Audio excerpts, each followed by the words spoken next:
এই জাতিকে আর অন্ধকারে রাখতে কেউ পারবে না। 53 বছর যারা জাতিকে অন্ধকারে রেখেছে, আগামী নির্বাচনে তাদেরকে অন্ধকারে রাখতে পারবে না। এই চাঁদাবাজি করতেছে কেন? নির্বাচনে টাকা খরচ করবে, কোটি কোটি টাকা খরচ করবে। আমি ভোটারদেরকে বলবো, ওরা যত বেশি টাকা দিবে সব খেয়ে ফেলবে, কিন্তু ভোট দিবেন না। এই টাকা আপনাদের টাকা, এই চাঁদাবাজির টাকা, গুন্ডামির টাকা, লুটের টাকা যত দিবে তত নিবেন, কিন্তু জালেমদেরকে, চাঁদাবাজদেরকে ভোট দিবেন না। বলবেন আরো দাও, বলবেন আরো। আর নিশো 5,000 কোটি দিয়েছো মাত্র 500 টাকা। হ্যাঁ, ওরা যেন প্রত্যেকটা ভোট কমপক্ষে 50,000 টাকা ক্রয় করে পারবে। যত দিবে তত নিবেন, কিন্তু কথা কয় না, ঘটনা। যত দিবে কিন্তু টাকা কাদের? কথা বলে না কেন? টাকা কাদের? যত টাকা দিবে তত নিবেন, কিন্তু যারা টাকা দিয়ে ভোট ক্রয় করবে, মনে করবেন ওরা রাজনীতি করতে আসে না, ব্যবসা করার জন্য আসছে।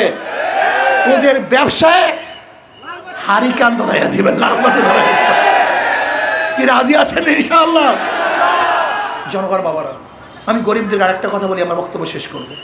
ও বাবা, আমি তো আপনাদের আপন, ইসলাম তো আপনাদের সবচেয়ে আপন, ইসলাম তো আপনাদের মুক্তির জন্য এসছে। আমার নবী আলাইহিস সালাম কি বলেছেন জানেন? তিনি বলেছেন, আল্লাহ তুমি আমাদের গরিবদের সাথে রাখিও, গরিবদের সাথে মৃত্যু দিও, গরিবদের সাথে হাসর করিও। আমার নবী গরিবের পাগল, আর গরিবরা ইসলামের পাগল না। আপনি কি জানেন ইসলাম হুকুমাত হলে কি হবে? আগামী 5-10 বছরের মধ্যে প্রত্যেকটা গরিব দরিদ্র সীমার উপরে চলে যাবে। বর্তমানে পুঁজিবাদী অর্থনীতি ধনীকে ধনী বানায়, গরিবকে গরিব বানায়। আপনি যাবেন ব্যাংকে, ম্যানেজার সাহেব আমাকে 10 লক্ষ টাকা লোন দেন। ম্যানেজার সাহেব কি বলবে? মর্গেজ দেন। বলবেন আমি তো গরিব, কোথায় মর্গেজ পাবো, কোথায় টাকা পাবো, কোথায়? আপনার জন্য টাকা না, আপনার জন্য লোন না, যাদের আছে ব্যাংক তাকেই দেয়, যার নাই ব্যাংক তাকে দেয় না।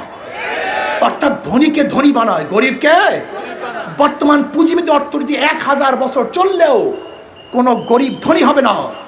আর ইসলামের গোটা অর্থনীতি গরিবদের জন্য। জাকাত কাদের জন্য? গরিবদের জন্য। ফিতরা কাদের জন্য? গরিবদের জন্য।